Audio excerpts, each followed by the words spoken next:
여러분 안녕하세요. 오늘은 교계사 53번째 시간입니다. 오늘은 교계사 53번째 시간입니다. 어느 쪽이 더 자연스러운가요? 나는 53번째가 더 자연스러운데 여러분은 어떤지 모르겠습니다.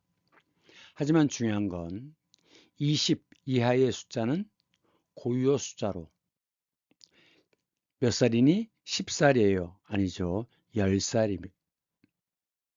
그리고 100 이상의 숫자는 한자어 숫자로, 그래서 올해는 2026년입니다.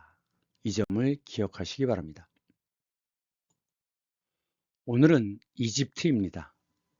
모든 문화는 자연 환경에서 나오는 것이라고 그랬죠. 그래서 문화라고 하는 것은 인간이 자연 환경에 맞서 살아남기 위해서 만들어낸 모든 것이 문화죠. 그래서 문화는 높은 문화, 우월한 문화, 열등한 문화 이런 구분이 없는 거죠. 문화라는 것 자체가 처음의 시작은 다 살아남기 위한 적응해 나가는 과정에서 생겨난 잉여물입니다. 그래서 이집트의 종교와 문화, 자연환경에 연관되어 있는 종교와 문화, 그 다음에 이집트의 독특한 미라 관련해서 사자의 설을 보겠습니다. 사자는 죽을 사자죠. 그래서 죽은 자에 관한 글이란 뜻입니다. 모든 문화는 자연 환경에 직접적인 영향을 받는다 그랬죠. 이집트가 있는 이곳은 아프리카죠. 그런데 지금 이곳이 적도입니다. 적도라고 하는 것은 붉을 적자 써요. 왜? 이글거리는 태양이 지나가는 곳이기 때문에. 그렇기 때문에 온도가 매우 높고 적도 바로 밑은 1년 내내 비가 오는 1년 내내 비가 오니까 숲이 우거지겠죠. 정글이 만들어집니다. 이런 지역을 열대 우림 기후라고 합니다. 그런데 우림 기후 주변은 사바나 기후예요. 이곳은 6개월 동안은 매일 비가 내리지만 6개월 동안은 단 한 방울의 빗방울도 내리지 않습니다. 그래서 이곳은 어쩌다 드문드문 나무가 있을 뿐 대부분 초원으로 되어 있죠. 바로 동물의 왕국에 나오는 그 지역입니다. 그런데 여기가 적도인데 지구가 오른쪽으로 이렇게 자전하니까 반작용으로 바닷물은 이쪽으로 가죠. 그런데 북반구에서는 진행 방향에 대해서 오른쪽으로 힘이 작용해요. 그래서 그것이 방향을 바꾸는 힘이기 때문에 전향력이라고 합니다. 그래서 이 북적도 해류는 이렇게 돌아서 북극에서 다시 내려오는데 북극에 차가운 물이 합해져 가지고 이렇게 내려옵니다. 이 차가운 해류와 그 다음에 더운 지방이 더운 온도가 만나니까 이쪽은 풍화와 침식을 엄청 많이 받아요. 두 개가 기온이 완전히 대조가 되니까. 그래서 사막이 형성됩니다. 세계에서 가장 큰 사막, 사하라 사막이죠. 이 사막 주변에는 건조 기후가 됩니다. 이것이 건조 기후입니다. 이 건조 기후는 비가 거의 내리지 않기 때문에 나무가 거의 자랄 수 없습니다. 풀밖에는 못 자랍니다. 그래서 초원이 발달되어 있는 곳이죠. 초원. 풀. 어쩌다 풀밖에 못 자라는 건조 기후입니다. 그런데 여기가 적도죠. 그럼 반대로 이 남반구에서는 지구가 오른쪽으로 자전하니까 남반구에서는 반작용에서 해류가 이렇게 도는데 남반구에서는 진행 방향에 대해서 왼쪽으로 작용합니다. 그래서 이렇게 돌죠. 그래갖고 다시 남극의 차가운 물과 합해져 가지고 지나는데 온도 차이로 여기도 사막이 생깁니다. 이 사막이 바로 칼라하리 사막입니다. 그 주변은 당연히 건조기후죠. 그래갖고 부시가 뭐예요? 키 1m 정도밖에 안 되는 잡목을 부시라고 합니다. 그래서 영화 부시맨이 있죠. 그들은 여기에서 사냥하며 살고 있는 사람들이죠. 그러면 이집트에 직접적으로 영향을 주는 것이 바로 나일강인데, 나일강은 이집트에 매우 중요합니다. 그런데 이 나일강은 두 가지 종류가 있어요. 지금 이 부분을, 자, 여기 보이시죠? 지금 이것이 호르무즈 해협입니다. 미안합니다. 이것은 홍해, 요것이 호르무즈 해협. 여기가. 그런데 이쪽 강의 상류는 이 아프리카에서 가장 큰 빅토리아 호가 있습니다. 그런데 이곳은 바로 사바나 기후예요. 그럼 비가 내리면 완전히 매일 비가 내리면 흙탕물이 되겠죠. 왜? 이 진흙과 모래가 가라앉을 틈이 없어요. 계속 흘러내리니까. 그런데 요 밑에 여기가 우간다입니다. 우간다는 습지가 많아요. 그래서 이 진흙, 우리가 뻘이라고 얘기하는 그 진흙과 모래가 여기에서 걸러지죠. 그래갖고 물이 흙탕물이 아니라 하얀 물로 바뀝니다. 그래서 이쪽은 백나일강이 돼요. 그거에 비해서 이쪽은 우간다와 같은 습지가 없습니다. 그리고 사바나 기후죠. 그래갖고 여기서는 물이 색깔을 띠게 되는 겁니다. 그래갖고 이 백나일과 청나일이 합쳐지는 이 지점을 보면 이 왼쪽에서는 하얀 물이 들어오는데 이쪽에서는 푸른 물이 들어와서 이 두 물이 합쳐지는 광경을 사진으로 볼 기회가 있었으면 좋겠습니다. 예. 그래서 이러한 나일 강변, 이집트의 생명줄인 강은 생명줄이죠. 생명줄을 따라서 이집트의 문명이 발달하는데 강을 따라서 만들어진 이 거대한 신전, 이것이 아부 심벨 신전인데 이 입구에 있는 것이 바로 이집트에서 유명한 람세스 2세입니다. 이 람세스 2세는 팔레스타인 지역까지 진출해 가지고 아시리와 그 다음 히타이트 이런 문명들과 대립합니다. 앞에 앉아있는 모습이 바로 람세스 2세다. 그리고 이집트에서 유명한 게 또 피라미드죠. 피라미드. 그런데 피라미드 앞을 지키고 있는 것이 스핑크스입니다.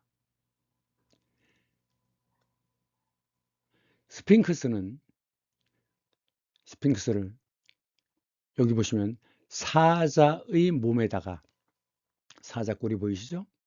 사람의 머리 그리고 독수리의 날개를 달고 있어요.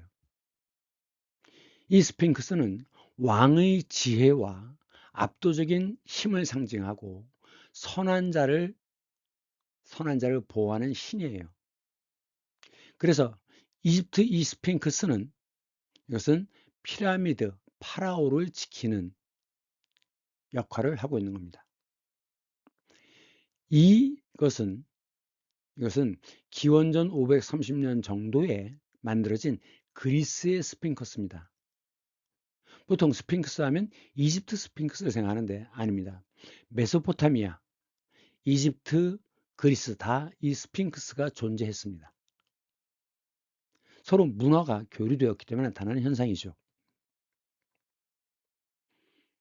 그리고 이것은 어려서 왕이 된 소년 왕 투탕카멘의 황금 마스크입니다. 황금 마스크. 지금 이 머리에 있는 이 장식은 코브라입니다. 코브라. 엄청나게 독이 강한 뱀이죠. 그래서 이 코브라는 바로 적에게 불길을 토해내서 적을 섬멸하는 싸그리 죽이는 역할을, 즉 왕의 힘을, 파라오의 힘을 상징하는 것이죠. 미라를 만든 다음에 모두 다 끝나고 나면 그 다음에 왕의 얼굴을 새긴 이 황금 마스크를 왕의 얼굴에 씌우는 겁니다. 그래서 사실은 death 마스크예요. 죽은 자에게, 사자에게 씌워주는 마스크인 거죠. 어쨌든 이 나일강이 범람을 하죠. 자, 범람이라는 건 뭐냐? 보통 이제 물이 이렇게 가운데를 흐르다가 홍수가 나면 물이 넘쳐요. 넘치면서 바닥에 있는 이 흙을 위로 퍼올립니다. 그래갖고 오랜 시간이 지나면서 점점점 이게 높아져요. 높아집니다.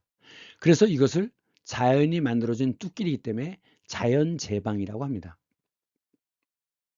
그러면 옛날에는 이 홍수의 피해에서 벗어나려면 어디에 집을 지어야 됩니까? 요 위에다 지어야 되죠. 그래서 옛날에는 하천 주변에는 집들이 일렬로 쭉 늘어서 있어요. 자, 줄이 한자로 뭐죠? 열이죠, 열. 1열, 2열, 3열. 그래서 이렇게 만들어진 촌락을 열촌이라고 합니다. 열촌. 한 줄로 쭉 이어졌기 때문에. 한 줄로 쭉 이어진 섬을 열도라고 하죠. 그래서 일본 열도, 알류샨 열도라고 얘기하는 겁니다. 그런데 한때 홍수가 엄청 많이 나면 자연 재방을 넘어가지고 이곳에 뒤쪽에 오히려 자연 재방보다 여기가 더 낫잖아요. 그래서 등배자입니다. 등 뒤에 있는 습지는 1년 내내 어느 정도의 물이 존재하는 그런 지역을 습지라고 합니다. 그래서 이런 곳을 자연재방 뒤쪽을 배후습지라고 합니다. 이런 곳은 옛날에 농사에서 가장 중요한 게 벼농사인데 이런 곳은 언제 홍수로 여기가 넘칠지 모르기 때문에 이런 지역은 벼농사를 지을 수 없습니다. 이런 곳은 물이 넘어와도 좀 지나서 빠지고 나면 살아있는 미나리라든가 이런 작물을 심어왔어요. 그런데 이제 서울에 화곡동이라고 있죠. 거기는 벼농사를 지을 수 있었기 때문에 화자가 벼화자입니다. 벼를 심을 수 있는 골짜기다라고 해서 그 동네 이름이 화곡동이죠.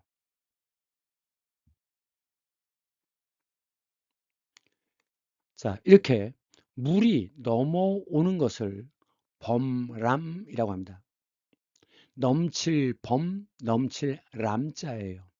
그래서 필요 이상으로 많이 사용하는 것을 남용이라고 합니다.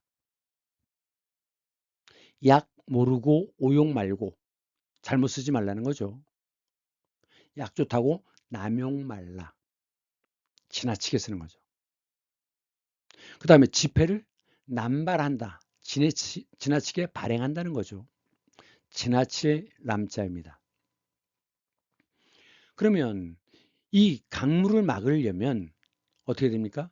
강물을 잡을 수 있게 사람들을 동원해서 이 제방을 만들어야 되잖아요. 뚝을.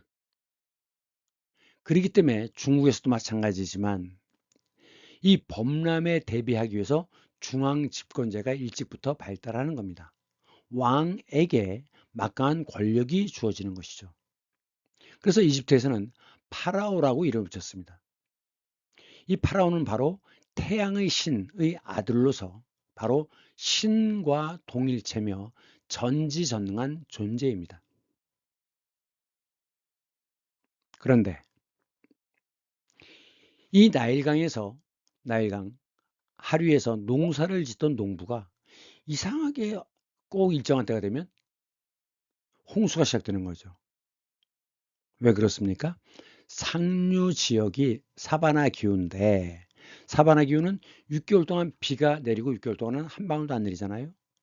그럼 6개월 동안 비가 내리기 시작하면 흘러서 내려오는데 걸리는 시간이 있을 거 아니겠습니까? 그러다 보니까 우기가 시작하는 날부터 우기가 시작하는 날까지가 딱 1년이잖아요. 그래서 일정한 때마다 홍수가 나는 거죠. 그래서 그 농부가 그 바닥에다가 나뭇가지를 꼽아 봤대요. 몇 개인가. 그랬더니 365개 꼽는 날 정확히 홍수가 시작되더라는 거죠. 그래서 1년이 365일이 된 겁니다. 그런데 달을 기준으로 하면 한 달, 두 달 할 때 달이란 말이 뭐예요? 문이잖아요. 문. 원래는 이 한 달은 29.5일 기준으로 만들어진 겁니다. 재밌죠? 양력에서는 365일인데 음력으로는 30일이에요. 29.5일. 그래서 이제 이 음력 한 달 기준으로 달이 한 29.5일이니까 한 달은 30일로 잡았어요. 그러다 보니까 닷새가 남잖아요. 그래서 신을 위한 축제일 5일 해갖고 1년을 365일로 정한 거죠. 이것을 나중에 이집트를 정복한 로마가 이 이집트의 달력을 수입했죠. 그랬는데 이게 언젠가부터 조금씩 안 맞기 시작해요. 그래서 1600년이 지나자 계절이랑 안 맞는 겁니다. 왜? 여러분들 4년마다 2월 달에 하루씩 29일이 되죠? 그런데 100년이 되면 또 어떻게 돼요? 또 틀려요. 바로 그게 누적된 거죠. 그래서 계절과 맞지 않으니까 1582년에 교황 그레고리 13세가 이 달력을 수정을 했어요. 그 달력을 그레고리력이라고 합니다. 자, 그럼 파라오는 어떤 존재인가? 자, 이게 파라오의 그림인데 파라오는 이런 모자를 썼죠. 자, 이런 모자를 썼습니다. 그리고 여기 턱수염을 달았어요. 턱수염이 있습니다. 이건 왜 그러냐? 이집트 역사에서 여자가 파라오로 했던 적이 있어요. 그런데 그 파라오는 수염이 없잖아요. 그래가지고 가짜 수염을 만들어서 붙였습니다. 그래서 그 다음부터 파라오는 다 이 수염을 달았다는 거죠.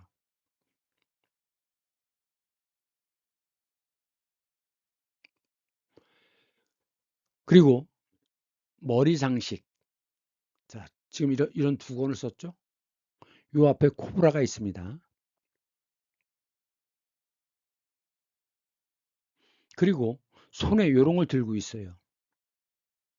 요걸 앙크라고 하는데, 앙크.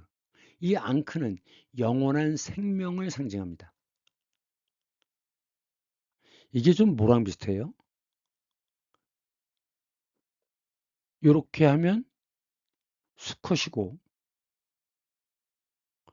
요걸 그대로 쓰면 암컷이죠. 그래서 성별, 남성과 여성을 상징하는 이 기호가 바로 이 앙크에서부터 나온 겁니다. 그 다음에 파라오는 그 모자를 쓰는데, 자, 이런 모자를 쓰고, 이런 모자를 쓰고, 이런 모자도 쓰는데, 이 세 개 사이의 공통점이 뭡니까? 여기에다 이거를 다시 꽂으면 이게 되는 거죠. 이건 무슨 뜻이냐? 이것은 하 이집트의 왕의 관이었어요. 즉 하니까 이 나일강 지중해 쪽을 가리키는 겁니다. 그 다음에 이 모자는 상 이집트의 왕이 쓰던 모자였습니다. 근데 중간에 누가 이 상하 이집트를 통일시켜요. 그러고서 나는 두 지역의 지배자다라는 뜻으로 이런 모자를 쓰기 시작한 거라고 합니다.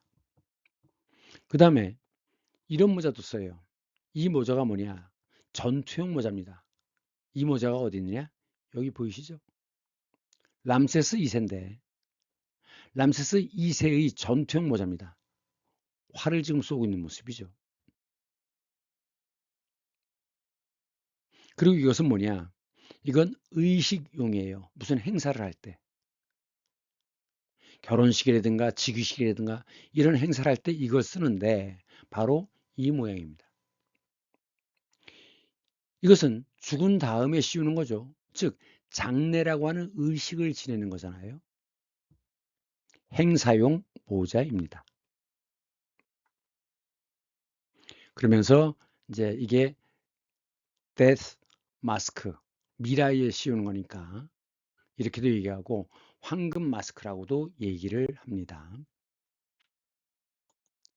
이집트의 문화에서는 부활이라고 하는 개념이 중요한데 그 전에 메소포타미아에서는 이게 뭐죠? 지구라트죠. 이 지구라트는 계단을 걸어서 올라가서 다시 계단을 걸어서 올라가서 계단을 걸어서 올라가서 제일 위에 요것이 바로 신이 살고 있는 곳입니다. 그래서 왕과 제사장만 요 위를 올라갈 수 있어요.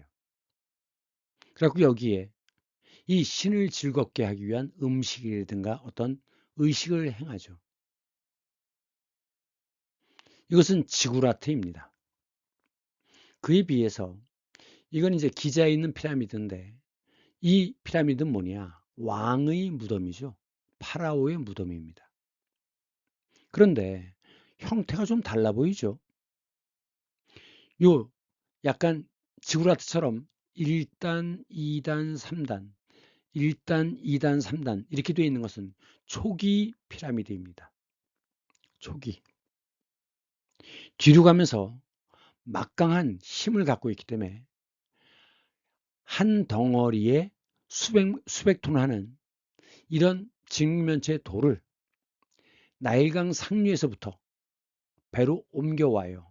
왜? 이 피라미드가 세워진 곳들은 다 모래사막 지역입니다. 여긴 돌이 없잖아요. 그렇다면 이 돌이 있는 저쪽 상류에서부터 실어 나른 것이죠. 돌 하나의 무게가 수십 톤에서 수백 톤입니다. 근데 문제는 처음엔 왜 이렇게 그런 피라미드를 만들었느냐? 이게 기술적으로 아주 정교하지 않으면 그냥 이렇게 쌓았다가는 이 돌이 무너져 내린대요. 그러니까 이렇게 쌓았다는 얘기는 그만큼 기술이 발전했다는 거죠. 과학과 기술이 발전한 것이다.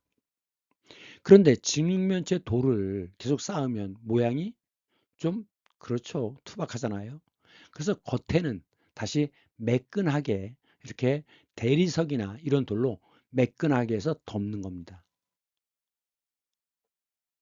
그래서 멀리서 보면 이게 아주 울퉁불퉁한 게 없이 그냥 바깥을 완전히 깨끗하게 미장을 한 거죠. 미장. 그리고 요 꼭대기에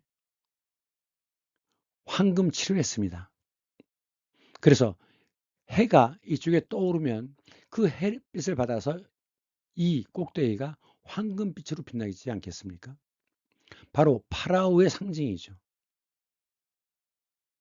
파라오의 구조는 어떻게 되어 있느냐? 들어가는 문이 이렇게 있다면 이 통로가 매우 좁다고 하는데 이 아래쪽에 이것이 바로 왕비의 무덤이고 위에 것이 바로 왕의 무덤입니다. 그럼 이제 무덤은 언제 만드는 거냐? 왕이 살아 생전에 자기가 죽은 다음에 넣을 것이기 때문에 살아 생전에 건설을 시작합니다. 그러다가 그 왕이 갑자기 죽으면 이 피라미드는 대부분 버려지겠죠. 더 이상 이 엄청난 공사를 진행할 사람이 없으니까. 자, 지금 이것은 미이라입니다. 지금 미이라 발굴을 사진으로 찍은 것인데 이렇게 나무를 파가지고 시체를 넣은 다음에 시체를 넣기 전에 일단 미라로 만들어야 되죠.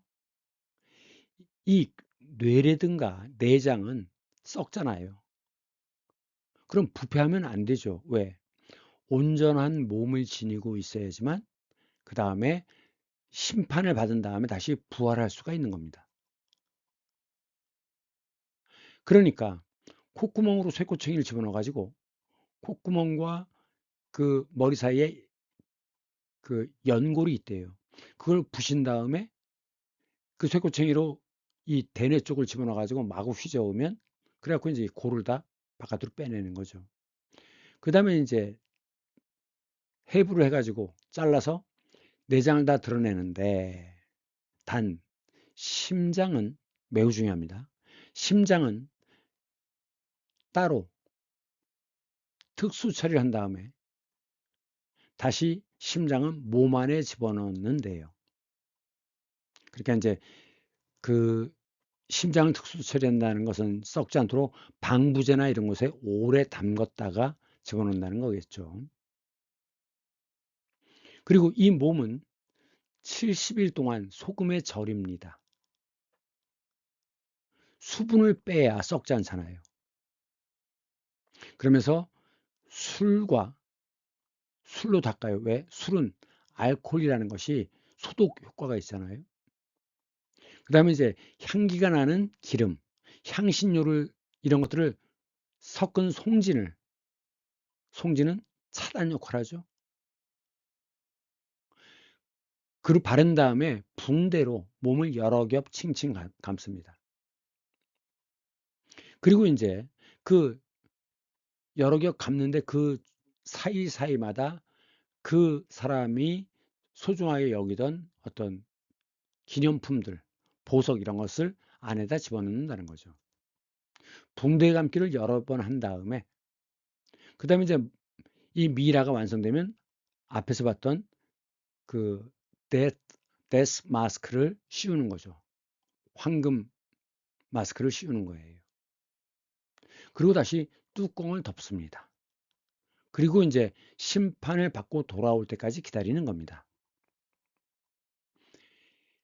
그런데 요 구조와 같은 사실은 이 구조는 몇 개의 층으로 나눠져 있다는 점은 같죠. 지금 이쪽은 다 뭐냐면 멕시코 마야 문명과 남미 페루 쪽의 잉카 문명에서 나타나는 겁니다. 지금 이것이 달의 피라미드고 이게 해의 피라미드인데 이 길이 폭이 40m에서 100m 정도 되고 이 길이는 5.5km였답니다. 이 길을 죽은 자의 길이라고 불렀는데 왜냐? 이 마야 잉카 문명에서는 산자의 심장을 꺼내서 그 피를 뿌려야지만 흉년이 들지 않고 사람들이 평안하게 살 수 있다. 평안을 누릴 수 있다라고 믿었다는 거죠. 그래서 포로로 잡힌 자라든가 아니면 그 동족을 위해서 죽을 자를 여기서부터 걷게 해가지고 달의 피라미드에 와서 여기서 제사를 지내는 겁니다. 원래는 5.5km였다는데 지금 실제로 남아있는 건 2. 몇 킬로밖에 안 돼요. 이것이 바로 달의 피라미드 사진입니다. 계단을 오르고 또 올라서 꼭대기까지 올라가는 거죠.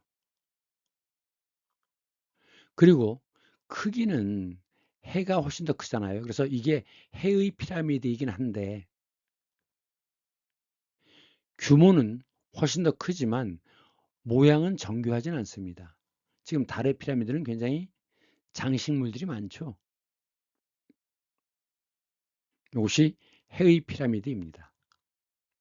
보통 수렵 민족의 경우에는 달을 숭배하고 농경 민족의 경우에는 해를 숭배합니다. 왜? 농사를 지을 때 해는 절대적이기 때문에. 그래서 이쪽 문화에서도 해보다 크기도 작긴 하지만 달이 훨씬 더 의식을 행하는 데 중요한 의미를 지녔다라고 해요. 그러면 달이 왜 더 중요하냐?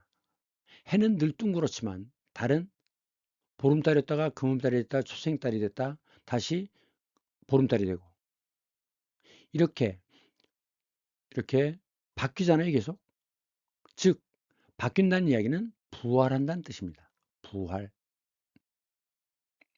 그래서 이 지역에서는 달이 해보다 더 중요한 의미를 지닌다는 거죠.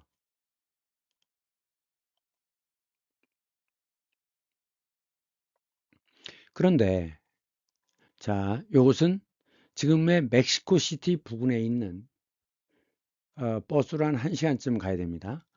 멕시코 테오티아칸이라고 하는 마야 문명입니다. 근데 그 중에 일부가 다시 중부 아메리카를 넘어서 페루까지 넘어가죠. 그래서 만들어진 문명이 잉카 문명인데 이것은 잉카의 해의 신전입니다. 여기는 흙을 이용해서 주로 만들었기 때문에 그 침식이 많이 돼 있어요. 돌이면 그래도 많이 유지됐을 텐데 이 잉카 해의 신전 페루 쪽에 있는 겁니다. 이것은 많이 무너져 있는 모습입니다. 이러한 식의 그 모습은 우리나라 고구려 때 장수왕의 무덤 있죠? 장군총이라고 얘기하는데 장군총의 무덤도 이런 식의 구조로 되어 있습니다. 그러니까 이런 식의 구조는 전 세계 공통이에요.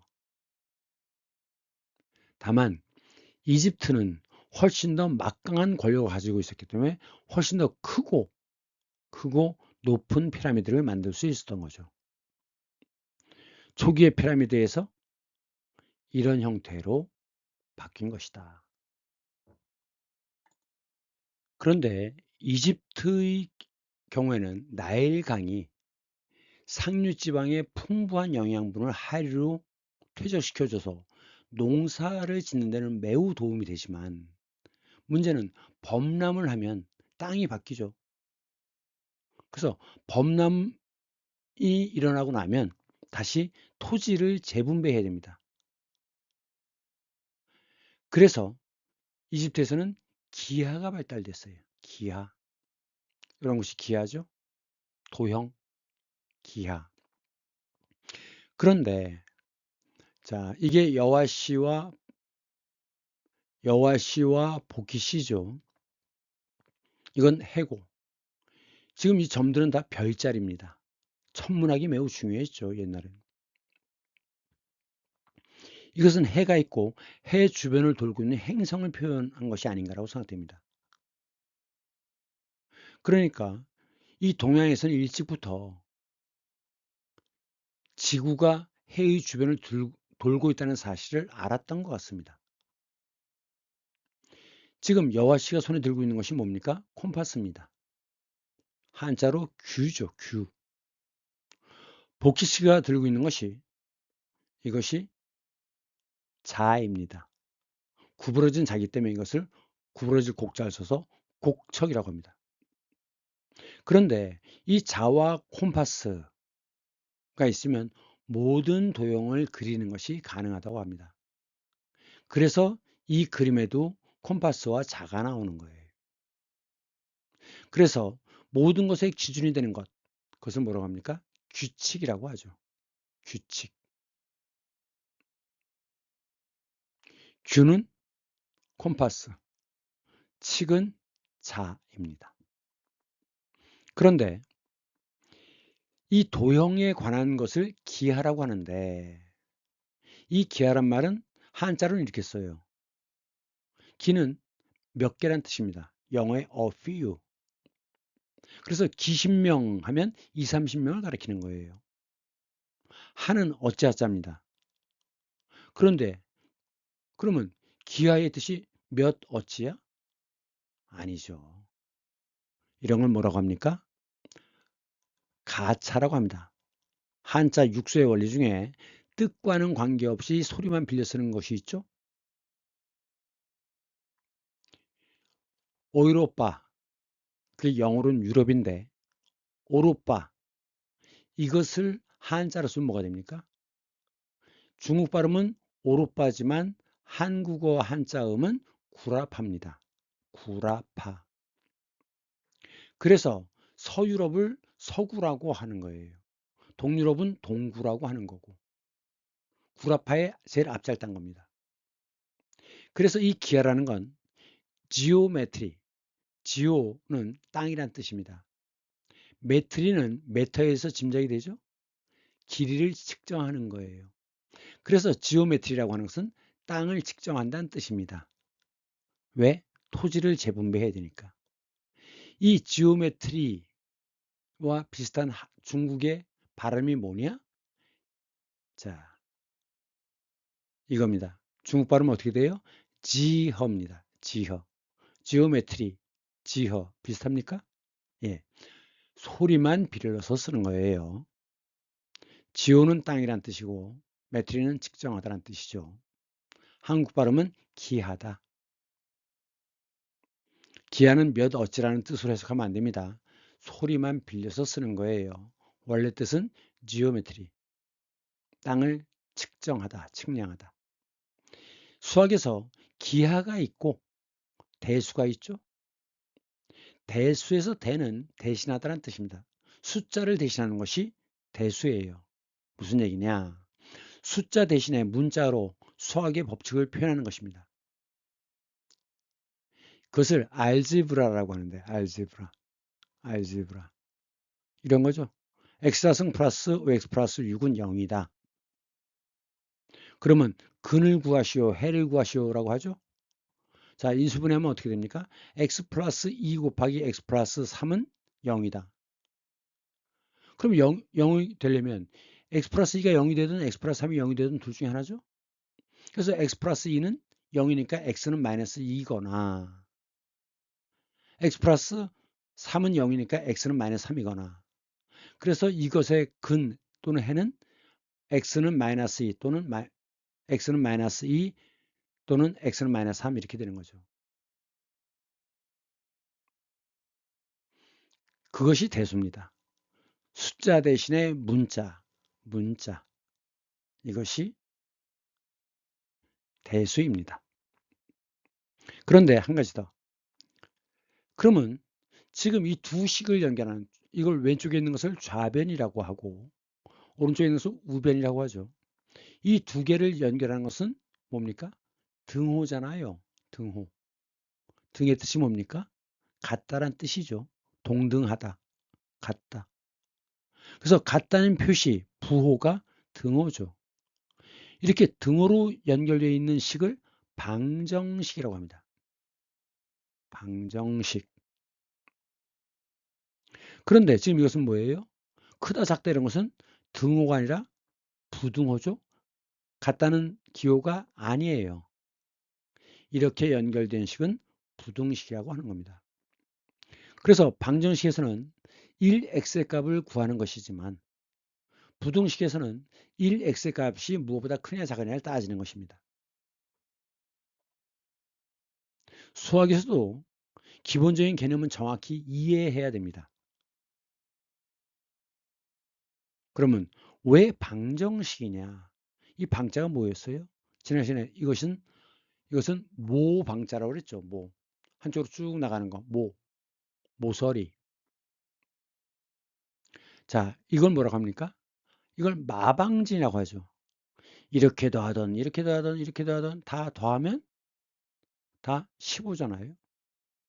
마술과 같은 마법과 같은 방. 한쪽으로 쭉 나가는 게 방이죠. 그러한 배치, 학익진, 어린진, 진지. 그래서 이것을 마방진이라고 하는 겁니다. 방의 뜻은 한쪽으로 쭉 나간다는 뜻이에요. 그 다음 이집트의 조각은 어떠냐? 조나 각은 둘 다 파다란 뜻입니다. 파내는 것이죠. 이집트의 조각은 신과 왕권의 영원함을 표현하는 수단이에요. 영원하다는 것이 중요합니다. 죽었지만 다시 미라로 만들어서 심판을 받은 다음에 부활하면 다시 또 파라오가 되는 거죠. 영원한 겁니다.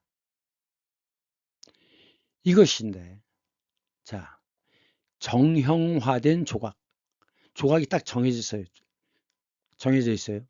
이런 조각은 이렇게 만들어라. 예를 들면 8등신입니다. 8등신이 뭐죠? 등은 똑같다는 뜻이잖아요. 그러니까 머리 하나의 크기가 길이가 1등입니다. 그리고 전체가 둘, 셋, 넷, 다섯, 여섯, 일곱, 여덟 발바닥까지 전체 신장이 머리 길이의 8배가 될 때 8등신이라고 얘기해요. 그래서 이 8등신이라는 것은 미남을 얘기할 때 잘 빠졌다, 잘 빠진 신체라고 할 때 8등신이란 말을 씁니다. 그리고 이제 또는 키는 지금 이제 주먹을 쥐고 있죠? 주먹 크기의 18배다. 뭐 이런 공식들이 있어요. 공식이 있기 때문에 정형화되어 있다. 형태가 정해진 조각이다. 라고 얘기하는 겁니다. 그 다음에 이 조각들은 지금 보면 파라오가 지금 의식용 모자를 쓰고 있죠. 파라오가 왼발을 앞으로 내딛고 있고 옆에는 그럼 뭐겠어요? 왕비잖아요. 발을 내딛고 있습니다. 이렇게 왼발을 앞으로 내딛었다는 건 뭐냐? 생존했을 당시에 제작했다는 뜻인 거고 죽은 다음에 제작하면 두 발을 붙인 자세라고 합니다.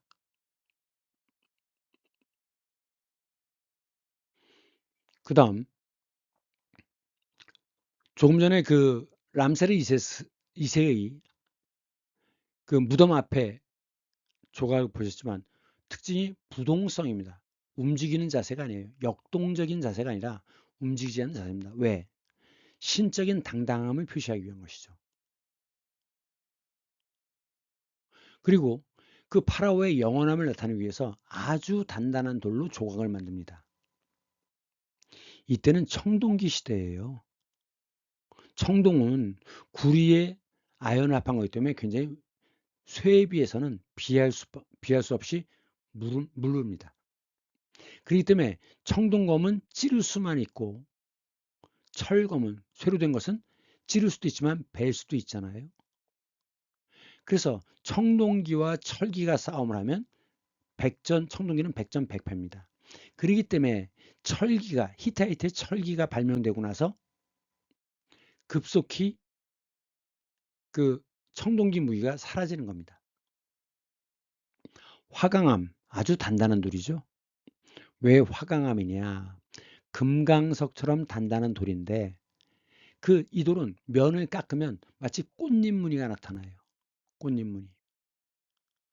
왜 꽃잎 무늬가 나타납니까? 화강암은? 화강암의 요소는 석영, 장석, 운모로 되어 있죠. 그래서 꽃처럼 반짝반짝 빛나는 겁니다. 이것은 그리스 조각에 영향을 줍니다. 지금 이것은 자, 요 부분만 조각품이 있으면 뭐라고 얘기해야 됩니까? 요 부분 두상, 머리 두자죠. 여기까지 조각품이면 가슴 흉자를 써서 흉상이라고 하죠. 그러면 서 있으면 뭐라고 그래요? 입상, 앉아 있으면 좌상. 그러니까 이것은 돌로 만들었죠. 그리고 서 있는 거예요. 그래서 돌로 만들었으니까 석상이고 서 있는 자세이기 때문에 입상입니다. 지금 이것은 그 이집트 왕비 네페르티티입니다. 머리 부분만 나와 있기 때문에 이건 두상이라고 얘기해야 되죠. 기원전 1345년 그때의 왕비였대요. 상상이 됩니까? 그때는 우리나라는 고조선 시기였겠죠. 부족 국가였던 고조선 시기였을 겁니다. 그런데 이 네페르티티의 두상은 이집트에 있지 않고 그 유럽 제국주의 시절에 배 타고 대포 갖고 가서 쏴 죽이고 이 문화재들을 약탈했잖아요. 그래서 독일 베를린 페르가몬 박물관에 이 두상이 있습니다. 유리관 안에 있는데 정말 아름다워요. 아주 목이 유난히 길어서 그런지 아주 고고한 느낌을 받습니다. 그래서 완벽한 균형미와 섬세한 표현, 세계 최고의 두상이다. 이렇게 얘기를 합니다. 이 그림은 뭐냐면 그리스 시대에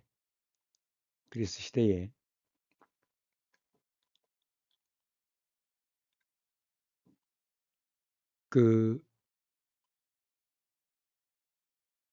그리스를 잇는 로마의 건축가 비트루비우스라고 하는 사람이 이제 이상적인 인간의 모습, 그래갖고 머리 크게 양팔을 벌리면 이것이 어떻고, 무슨 얘기냐면 다리를 벌리고 팔을 약간 들었을 때 이것이 완벽한 원의 모습이 될 때가 이상적인 인간상이다. 그러면 팔을 수평으로 벌리고 다리를 모으면 이것은 직육면체, 원의 접점과 만나는 직육면체, 이것이 완벽한 인간상이다. 이렇게 얘기한 거예요. 그러니까 결국 이런 것들이 완벽한 그 인간상이라고 하는 것들이 그리스 로마에도 영향을 주는 것이고, 이것이 이제 나중에 레오나르도 다빈치의 조각품에도 영향을 주게 됩니다. 그래서 그리스 조각에서는 완벽한 인간의 형태를 나타내기 위해서 무진 애를 썼어요. 그래서 인류 역사상 가장 탁월한 조각품이 고대 그리스의 조각품입니다.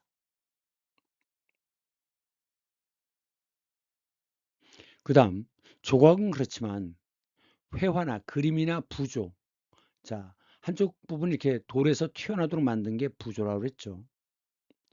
부조에서는 위계적 비례가 중시됩니다. 무슨 얘기냐?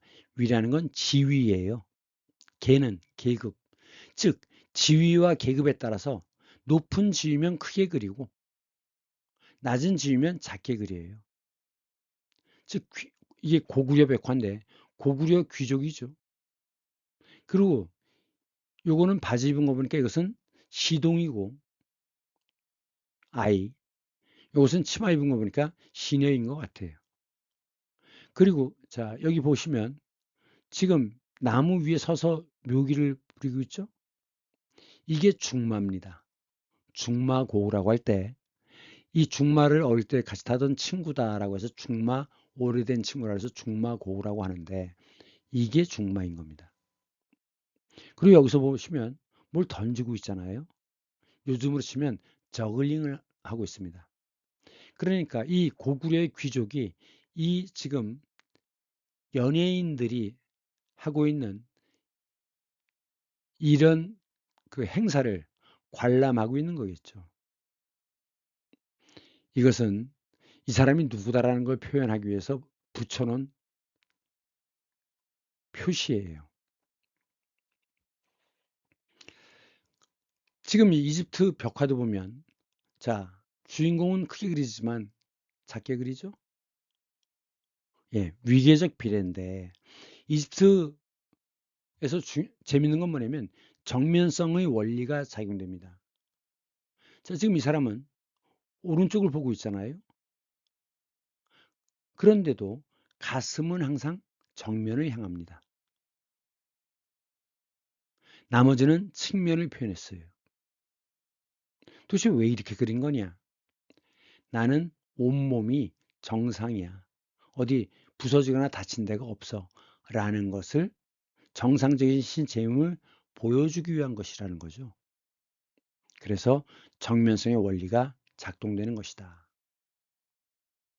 한 가지 빠졌는데 람세스 2세의 무덤이 라메세움에 있는 것인데 그 무덤에서 발견된 파피루스 한 장에 이 이집트의 수학이 수학 정보가 담겨져 있었다고 합니다. 기원전 1650년에 왕국의 모든 문제를 해결할 수 있는 수학 문제가 84개가 있었다고 그래요.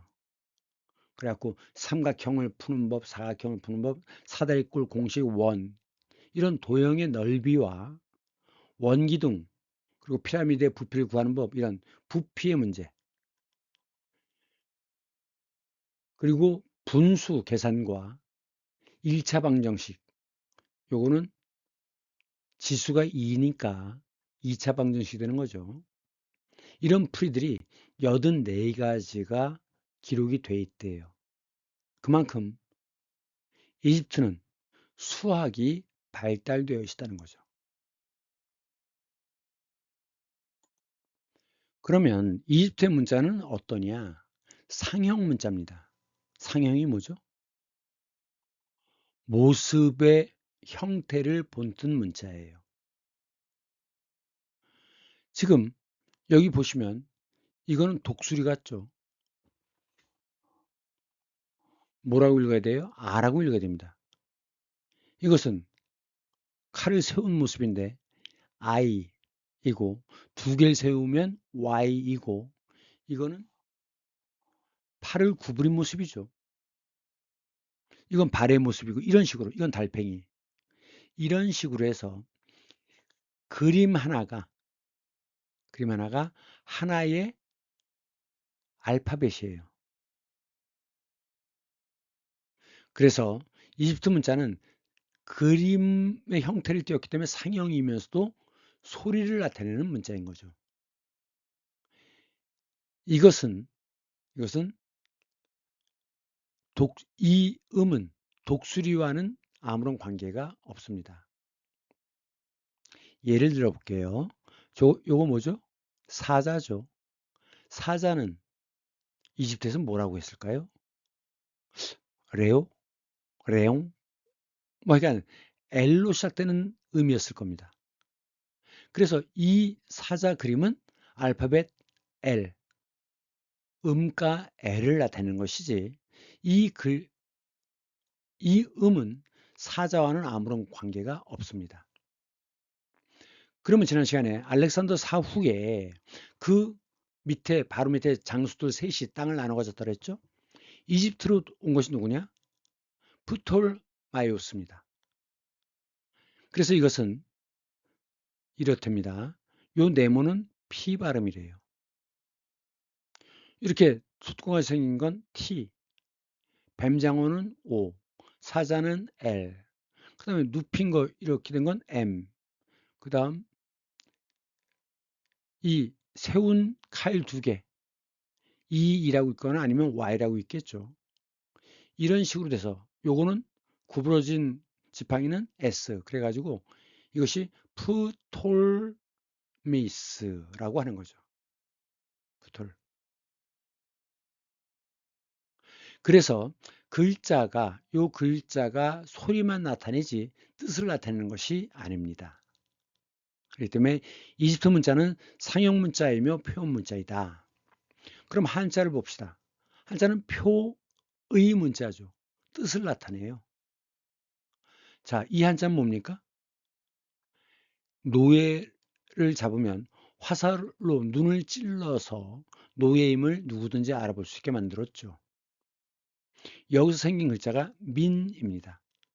그래서 이것이 백성민자예요. 즉 원래 뜻은 노예란 뜻이었습니다. 그래서 민주주의라고 하는 것은 인간의 대접을 받지 못하던 그런 사람들조차도 인간 대접을 받는 사회가 바로 민주주의인 거죠. 그 다음 이것은 요 아래 거는 눈목자죠. 눈목. 요 밑에 나와 있죠. 그리고 이것은 뭐냐? 눈썹입니다. 그러니까 눈썹과 눈썹 사이, 그것이 뭡니까? 미간입니다. 미간을 찡그리다. 그래서 이것은 눈썹 밑자예요. 눈 위에 있는 것, 요 모양이 이렇게 바뀌었죠. 그 다음에 백미다라는 말을 쓰는데, 물론 흰쌀도 백미지만 그 사람은 섹스피어는 무슨 문학의 백미다. 뭐 이렇게 얘기를 하면 옛날 중국에 어떤 그 집안에 아들들이 여럿이 있었는데 아들들이 다 뛰어난데 그 중에서도 눈썹이 흰 아들이 가장 뛰어나다고 합니다. 그래서 백미라는 것은 가장 뛰어나다라는 뜻으로 사용됩니다. 그 다음 이것은 나무죠. 그래갖고 이것은 뭐예요? 뿌리, 이건 기둥, 이건 가지. 그래서 이것이 나무 목자가 됐죠. 즉 글자 하나하나가 뜻을 지니는 것입니다. 그래서 한자는 표의 문자다. 그러면 한글은 뭡니까? 한글은 기역, 니은, 디귿, 리을이 소리를 나타낼 뿐이지 뜻과는 관계가 없죠. 그래서 한글도 당연히 표음 문자입니다. 그 다음 이집트의 신전은 신을 모시는 궁전은 특징이 뭐냐? 자, 이집트는 지금 이렇게 기둥을 촘촘히 세우고 그 위를 다시 긴 돌로 지붕과 지붕 사이를 이었어요. 그러다 보니까 이 이집트 신전은 이 기둥들이 있다만 해요. 그러니까 사람이 실제로 그 안에 들어가서 설 수 있는 공간이 없는 거죠. 그래서 지붕을 받치기 위한 기둥이 너무 많고 커서 인간이 이 안으로 들어가서 예배를 보거나 이럴 수가 없다는 거죠. 그런 특징이 있습니다. 자, 이것은 뭡니까? 서양 사람들은 그것이 유럽이 영국이 됐던 프랑스가 됐던 다 자기들 문화의 뿌리는 그리스와 로마라고 생각을 합니다. 이것은 유럽인들의 자존심인 파르테논 신전이에요. 그리스 아테네, 아크로폴리스, 공중 위에 뜬 도시란 뜻이죠. 아크로, 에어란 뜻입니다. 에어, 공중. 거기에 있는 파르테논 신전인데, 자, 지금 여기서 보시면 이쪽은 저 뒤가 보이지만, 즉 뚫려 있다는 얘기예요. 여기는 지금 막혀 있습니다. 왜 막혀 있느냐? 그리스 사람들도 바로 이 기둥 문제 때문에 아테네 신, 아테네 여신을 섬기는데 안에 들어가서 예배를 드리는 게 아니었어요. 그 신전 안에 다시 공간을 이렇게 만들고 이 신을 이 안에 모신 겁니다. 그럼 예배는 어디서 드려요? 신전 바깥에서 예배를 드리는 겁니다. 그러니까 이집트의 경우에 내부 구조가 기둥들 때문에 안에서 예배를 드릴 수가 없었던 것일 것이다. 밖에서 예배를 드렸는데 그것이 결국은 파르테논 신전에서도 아테네에게 예배를 드릴 때 밖에서 예배를 드렸던 것이다라는 거죠. 이 아테네 여신은 아테네의 수호신입니다. 어? 그러니까 이 사람들은 자기들의 수호신, 자기네 도시를 지켜주는 수호신으로 아테네를 모시기로 했고 그래서 도시 이름을 아테네라고 붙인 거예요. 그러면 이제 신들이 야 나를 수호신으로 해라고 서로 경쟁을 벌였는데 이 시민들이 아테네 여신을 선택했다는 거죠. 그래서 이 아테네 여신이 이 사람들에게 올리브를 선물로 줬다는 겁니다. 그런데 왜 그러냐? 이 그리스는 땅이 매우 척박합니다. 스파르타가 차지하고 있던 평원지대를 제외하고는 농사를 지을 땅이 없었어요. 그런데 이 올리브는 아주 땅속 깊이 뿌리를 파고 들어가기 때문에 그래서 천년이 된 올리브 나무도 있습니다. 올리브를 심으면 올리브는 잘 자라요. 척박한 땅에서도. 그래서 그리스 사람들이 일찍이 올리브를 켜서 그 기름을 짜가지고 지중해 곳곳에 무역을 하러 나갔고, 그래서 밀과 이런 것들을 얻어왔던 겁니다. 교역을 했던 거예요. 그러면서 동시에 지중해 곳곳에 이주해서 그리스의 폴리스들을 세웠었죠. 굉장히 많은데 그 중에 대표적인 게 트로이 전쟁에서 나오는 그 트로이입니다. 트로이도 그리스인들이 세운 폴리스예요.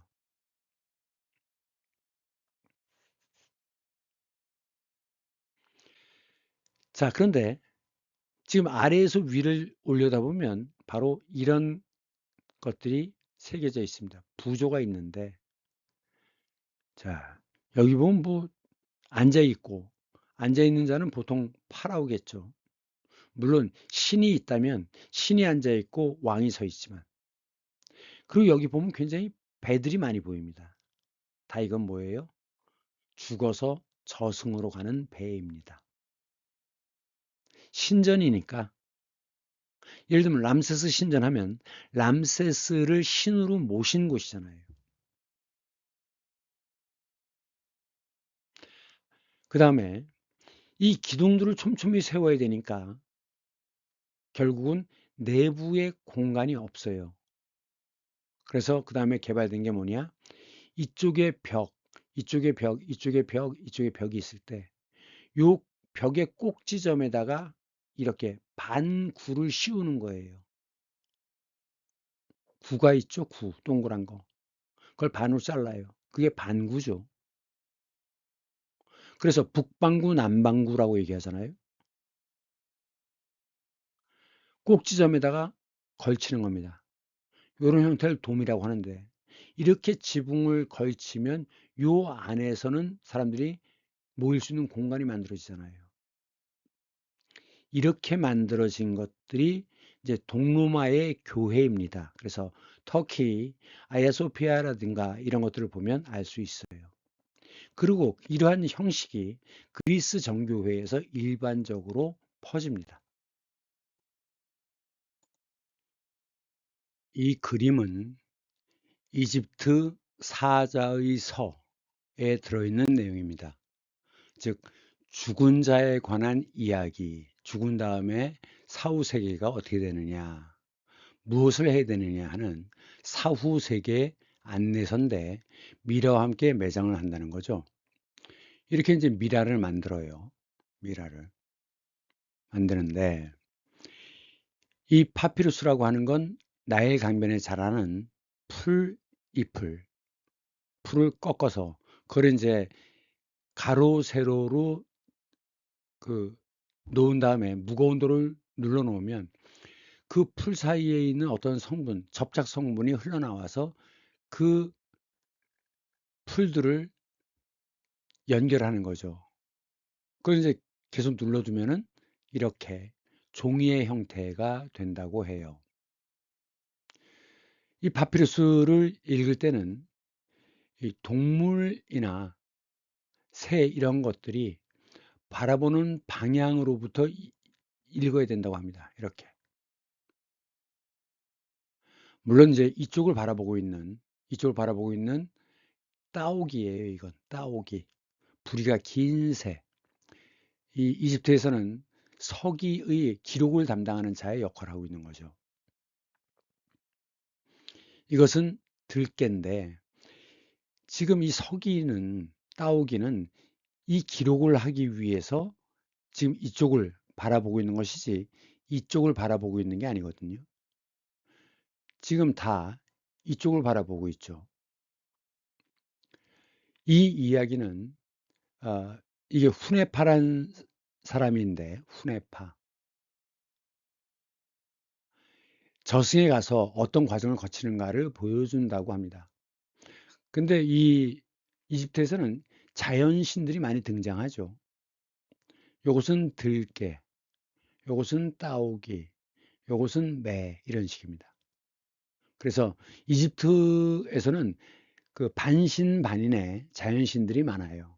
그래서 나일강에 흔한 이제 쇠똥구리, 왜냐면 쇠똥구리는 이렇게 똥을 돌돌 말아가지고 움직이잖아요. 이 말똥이, 쇠똥이, 소의 똥이 이 벌레가 계속 동물에게 감으면 마치 해와 비슷하게 생겼다. 그래서 해를 숭배하는 그러한 문화 때문에 쇠똥구리가 등장하고, 그리고 이것은 들깨죠.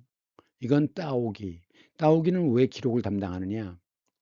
그 긴 다리를 갖고 있는 따오기가 이렇게 뻘을 헤치고 다닐 때 무엇인가 이렇게 탐구하는 모습처럼 보인다는 겁니다. 그리고 어, 이것은 매. 매는 호루스라고 불립니다.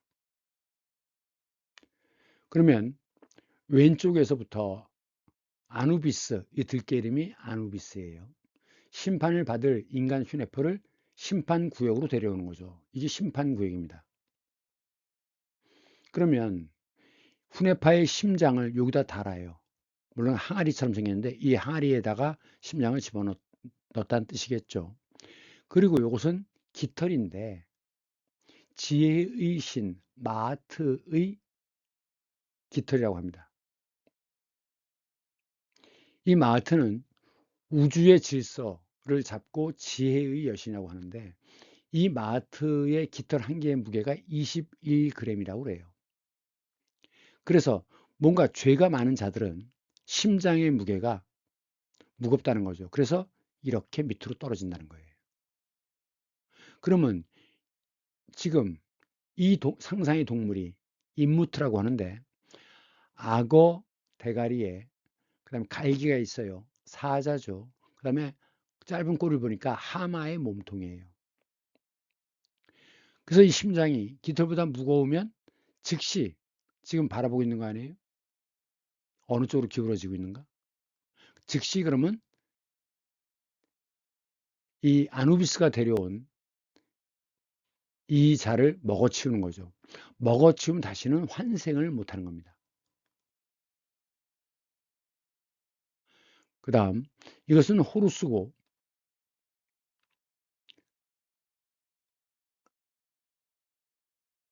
이 앞에 있는 이게 이제 오시리스라고 하는 저승세계의 지배자예요.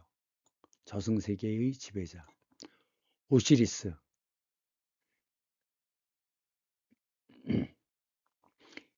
이 갈고리는 자비와 통치를 의미하고 지금 이렇게 이쪽은 움직이지 않지만 이쪽이 움직이죠. 이런 것을 도리깨라고 합니다.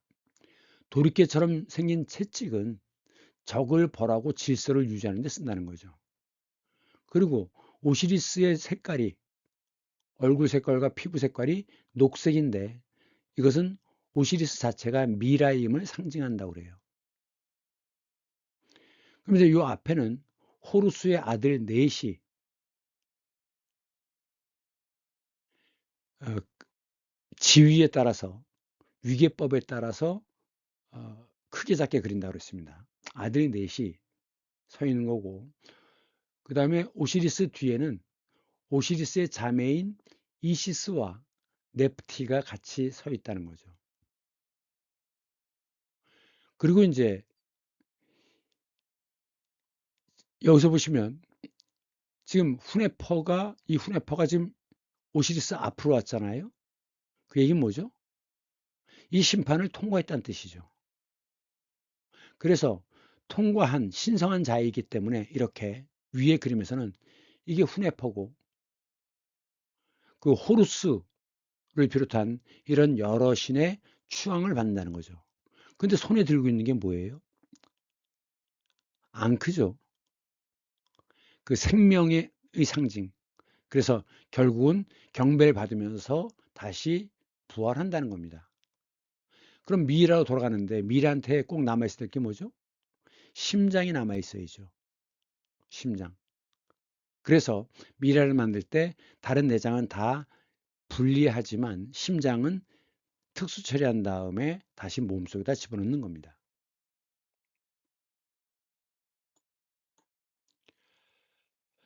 그리고 이 밑에 거는 조금 전에 봤던 그 신전에서 색깔이 칠해지는 부조들인데 자 지금 새의 모습인데 머리는 사람의 머리죠.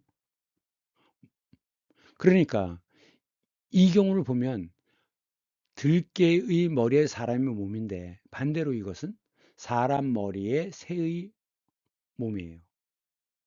이런 것들이 그려져 있고 요것은 배죠. 이승에서 저승으로 보내주는 이승과 저승을 왔다 갔다 하는 배란 뜻입니다. 이것이 사자서의 내용인데 티벳에도 티벳에도 사자의 절하는 게 있는데 이것은 그 죽은 다음에 세상이 뭐냐 결국 살아있을 때 지었던 했던 일 그것이 업인데 그 업에 따라서 윤회가 일어난다는 그 원리를 설명하고 있다고 합니다. 오늘은 이태리의 자연 환경과 그것에서 형성된 종교 문화 그리고 이집트 사자의 서를 보았습니다. 다음 시간에는 그리스와 로마에 대해서 하겠습니다.